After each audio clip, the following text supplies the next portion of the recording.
To Brawn, Earth is essentially a hostile environment, and he loves it. Strong, rugged, and agile, Brawn is the most macho of all Autobots. He delights in challenges, and feels sorry for those not as tough as himself. Next to Optimus Prime, Brawn is the second strongest Autobot on Earth. He can lift 190,000 pounds, and knock down a small building with a single punch. Brawn has a high resistance to artillery fire. However, he is vulnerable to attack by electromagnetic waves. Transforming into an off-road SUV, the original toy that would become Brawn was first released into Takara's 1983 Microchange line in Japan. Although it is most likely that that toy was originally designed by American company Knickerbocker for their cancelled toy line, the Mysterians. Having been cancelled once the company was acquired by Hasbro, the line included several other small figures that, along with Brawn, were imported into the 1984 Autobot mini-vehicle assortment. Despite being featured throughout Seasons 1 and 2 of the animated series, Brawn was only briefly featured in an early exclusive storyline in the UK Marvel comic, one in which his mind is scrambled and he runs amok believing himself setting free cars that were enslaved by their human masters. In the US version of the comic, however, he was taken offline early by a Decepticon-controlled duplicate of Optimus Prime, later revived, only to be taken offline again by Starscream like so many others in the Underbase saga. Brawn received a second resurrection in Generation 2 comics, only to be taken offline a third time, once and for all, by Megatron. His toy was discontinued in 1986, leading to his shocking end in the Transformers the movie, as he is the first major character to be seen dying on screen from a blast from Megatron at the hands of Starscream. Is it too late to mention spoilers?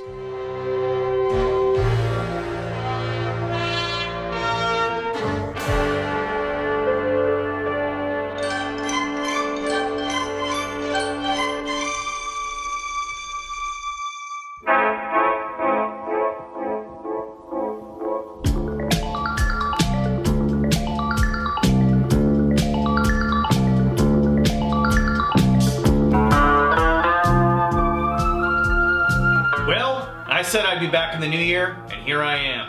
When I crossed the new year though, I was hoping to get 1,000 subscriptions, and as of the time of this recording, I am at 2,500 subscriptions, and I could not have done that without your support and your viewership. So let's keep this going into the new year, we'll see how far we can take it, and keep that content coming your way. Not just Transformers, but possibly a few other surprises along the way. So, in the very first episode of Leo Watches Transformers, I had said that the Decepticon ship, the Nemesis, crashes down to Earth and is not seen again until Season 2. Well, my friends, this is that episode. So, without any further ado, this is one of my top 10 favorite episodes of Transformers of all time. Season 2, Episode 34, Microbots. Here we go. We open on American scientists abroad underpaying foreign workers. What bastards. Jose, El Sapillo, Rapido, hurry! I found something, Joan! Oh, probably just a souvenir some tourist left behind. No way! It's at least 1,300 years old! Ignoring his mansplaining lies, Joan makes a discovery of her own that will completely emasculate her male colleague. There is something very weird down here. A major archaeological excavation later reveals the Decepticons' long-lost spacecraft from the pilot episode of the series. But look at the strata. This thing's been here longer than the hill. It could be millions of years old. The team of archaeologists believes that the strange object may be part of a spaceship which crash-landed on Earth 4 million years ago. I must have it! And we're off to the races. Well, little microchip, what seems to be the matter with you today? Let me get a closer look. A blocked linkage. Quit talking to that circuit and fix it. I can't remember a thing without it. Yeah, Perceptor, there's real work to be done around here. This is real work, Brawn. Real work is crushing Decepticons, not fussing with chips. If I didn't fuss with chips, you couldn't crush Decepticons. Based.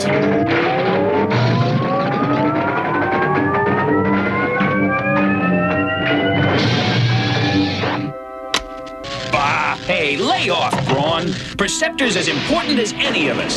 So where is he when we're fighting? It takes more than muscle to fight. Yeah, it takes courage. Or maybe that word's not in your fancy vocabulary. Leave him alone, Brawn, or you're gonna tangle with me. Oh, I'm shaking in my proton boots. That's enough, all of you.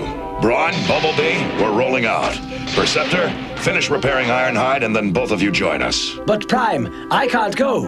I've got too much to do here. Ha! That's a good one. All right, Perceptor, stay here. So long, hero. I feel like this episode is setting up Brawn to learn a lesson of some kind. And with that, Prime and the Autobots drive from the upper northwest of the United States, all the way to South America, apparently. Remember Jetfire? Having a head start on the Autobots, the Decepticons tear the jungle apart, searching for their lost ship. After stumbling needlessly through the jungle, and not arriving at the exact location that they saw on the news broadcast, the Decepticons at last arrive at the dig site. Let's open it. Don't touch that! Says who? Decepticons, introduce yourselves! Run!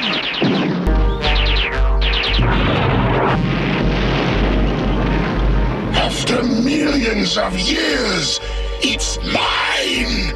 Look!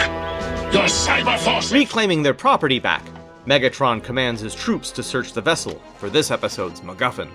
Once found, it comes with vital exposition. The heart of Cybertron. This tiny energy maximizer powered our ship all the way from Cybertron to this miserable planet. And what will you do with it now? Implant it inside me. Whoa, I beg your pardon, where is this going? It is done, Megatron. I know. For already the power courses through my circuits. You'll need every bit of it, Megatron.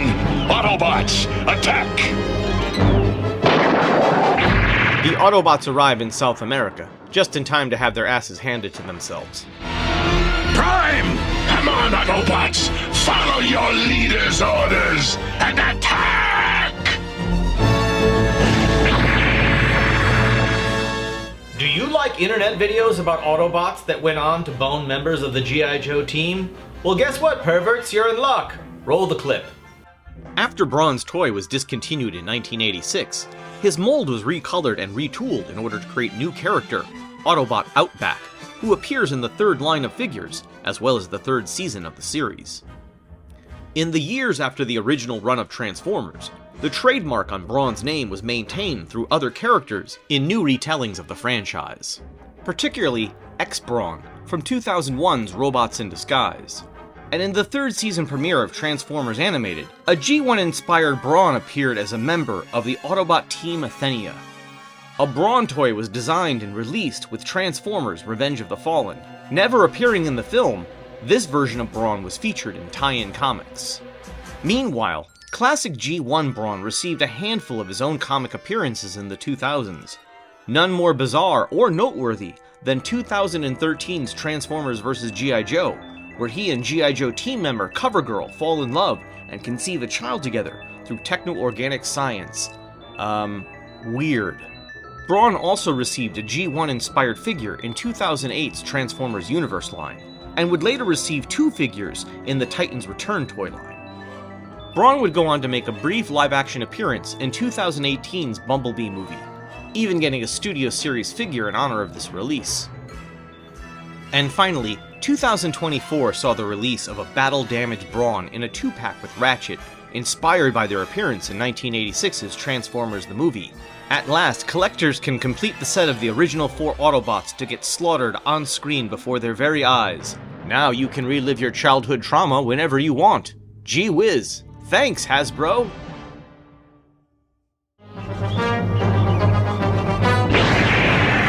We now return to the Autobots at the mercy of Megatron's unlimited power. I'm sure it's gonna be just fine. Charge!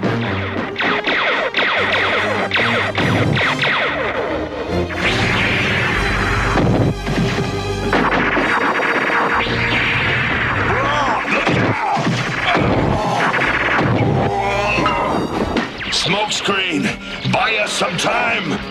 Through the act of subterfuge, Smokescreen allows the Autobots a fighting chance to escape. Can't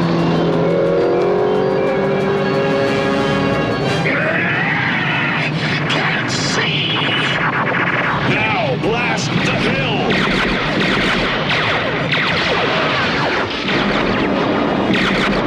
hill! Causing a major avalanche of falling rocks, the Autobots foolishly leave their enemies behind buried, as if they themselves did not escape this exact situation in the last episode.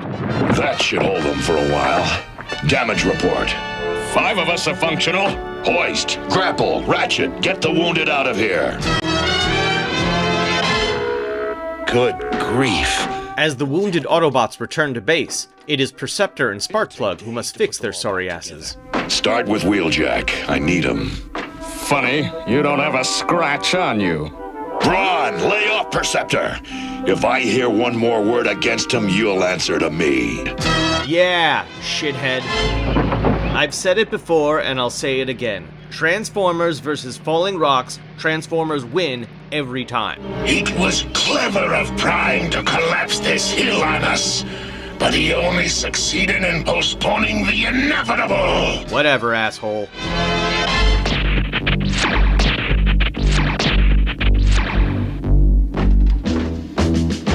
There, Power Glide.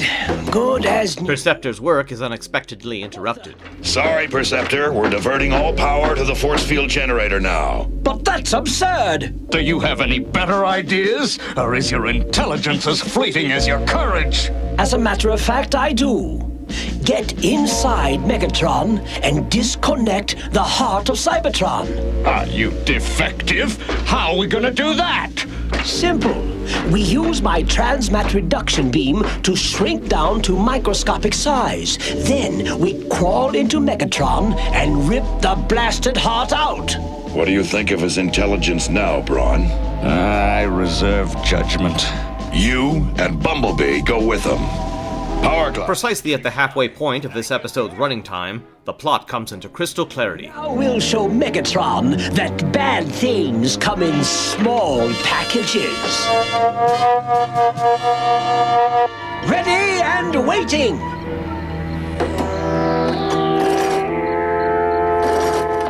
All set, Power Glide. Then away we go! At long last, here it is, the scene where the Decepticons drink too much Energon and totally get their buzz on. Decepticons, a toast to the imminent destruction of the accursed Autobots.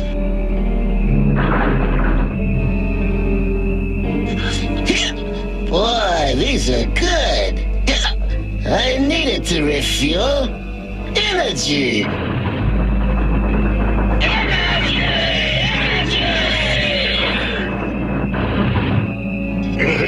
This stuff's the greatest. Those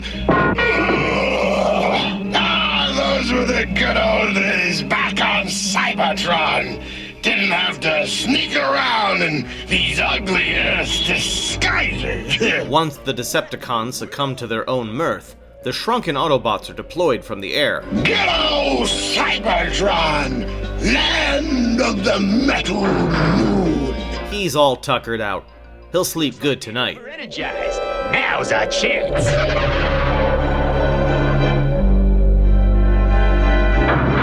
Run!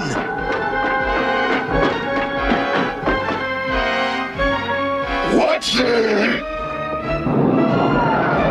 Decepticons! Attack!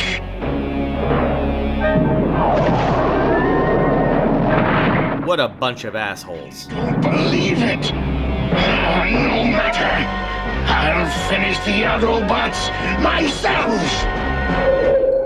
The heart of Cybertron must be in Megatron's chest.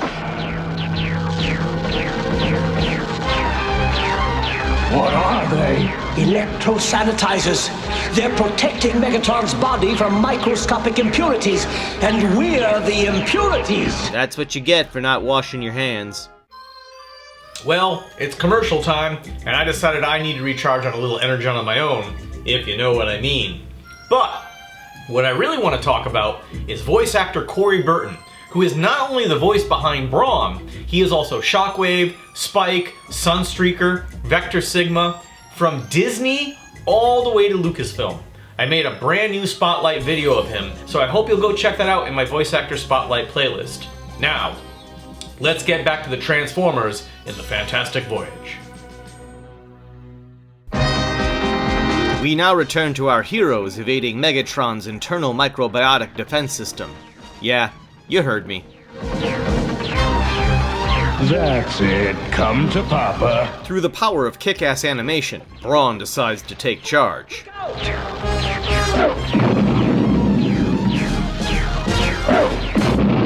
Where are we? Megatron's shoulder joint. His chest must be around here somewhere. I'm glad you told us. I never could have figured that out myself. Just hope he doesn't make any sudden moves. As they climb the whimsical cogs that make up Megatron's shoulder joint, would you believe he makes a sudden movement? Chill, Perceptor!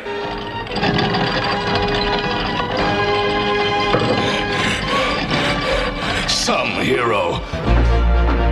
Megatron's brain. How come it's so quiet? Because he isn't engaging any of his main brain functions. Then I got a honey of an idea. Let's bash Brain! No, Brawn! It's too dangerous! Hey, why does that sound so familiar? Oh, that's right. Prepare for emergency separation. That's too dangerous! As Bumblebee and Perceptor stop Brawn from killing them all, Wheeljack establishes a force field to protect the Autobot base. There. The force field's all set to go, but it'll only hold up for 5 minutes against Megatron.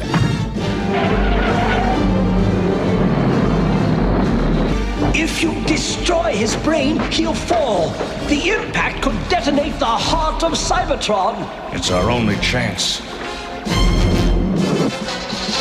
In order to heighten the tension further, more weird shit happens. Brain impulses! Evil brain impulses!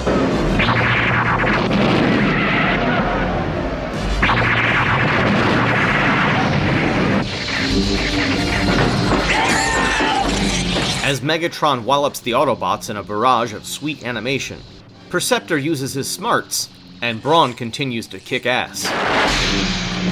That's Megatron's database conveying orders to the heart of Cybertron.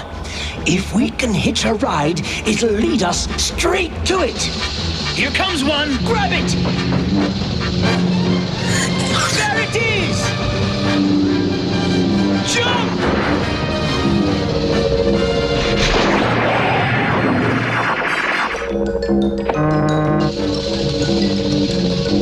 As Perceptor displays selfless bravery, he is able to dismantle the heart of Cybertron, completing their mission.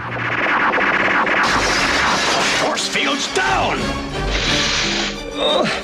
Got to disconnect it! What? Perceptor did it! Is it my imagination, or is this tunnel getting tighter? That's what she said. It's us! We're returning to our normal size! We've got to get out of here!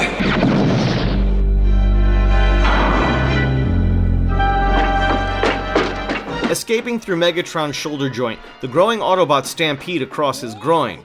Nothing weird about that. Excuse us. Get off my dick, bro. You filthy retro rats! He's getting away! As Megatron flees, the heart of Cybertron reaches a critical stage. In one last act of teamwork, Brawn and Perceptor work together to destroy it before it can cause any harm. Sharp shooting, Perceptor. Do you realize that we just saved Megatron's life? Somebody saved all our lives. Who, Brawn? His name is Robert Paulson. About it. And ask him polite, because anyone who doesn't think he's a hero is gonna have to answer to me. What a suck-ass. I dare say that was a really good episode. And now that I've had a few beers, let's fucking trash it. I found something, Joan.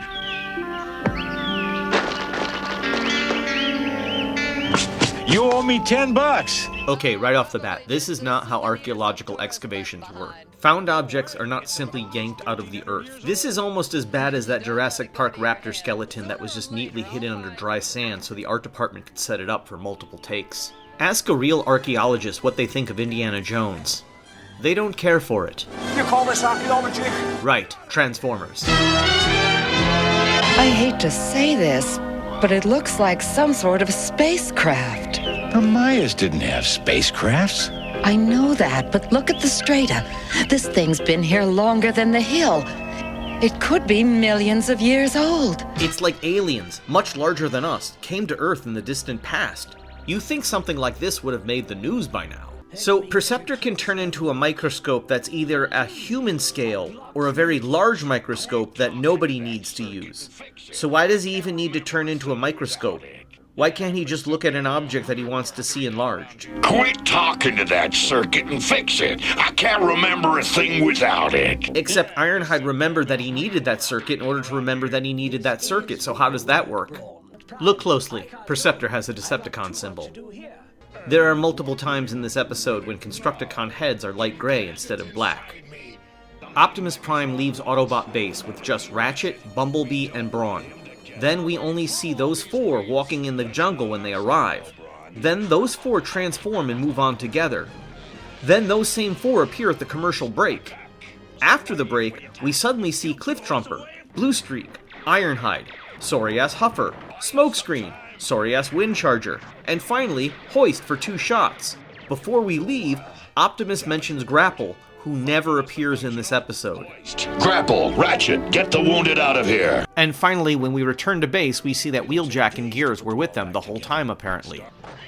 These 2 scenes are cool looking, but they absolutely serve no purpose in an otherwise really tight script. Perceptor's eyes are missing their glowing layer of animation. Why did it take them so long to dig out? Why didn't Megatron just instantly start blasting from his fingertips? That's Megatron's database conveying orders to the heart of Cybertron. If we can hitch a ride, it'll lead us straight to it. This is a silly concept overall, but let's be honest, it makes a lot more sense than Tron. You ever see that episode of Futurama where the crew shrinks themselves and then they go inside Philip J. Fry? Yippee-ki-yay! You'll never guess where I've been! In this one shot that's otherwise drawn well, Bumblebee's face is colored wrong. Otherwise, this entire episode looks fucking awesome. Well, sadly I'm out of beer. And speaking of next time, our next episode is Megatron's Master Plan, another double episode, which we will in no way be drawing any contemporary political parallels to because I am in no way a smartass. And then after that, we are going to be doing another double episode called The Desertion of the Dinobots. So this will be a little bit of extra work for me, so bear with me. There is other content coming your way in the meantime, and you can always check out my brand new video for voice actor Corey Burton. Please like, share, and subscribe, and I do sincerely hope to see you back here for the next video. Take care. No, Dad! You can't! Prepare for termination! Prepare for a very large headache! Thanks, guys, for not giving up on me. Especially you, Spike. Dad, it's like you taught me. You never quit on the people you love. Mushy, but true.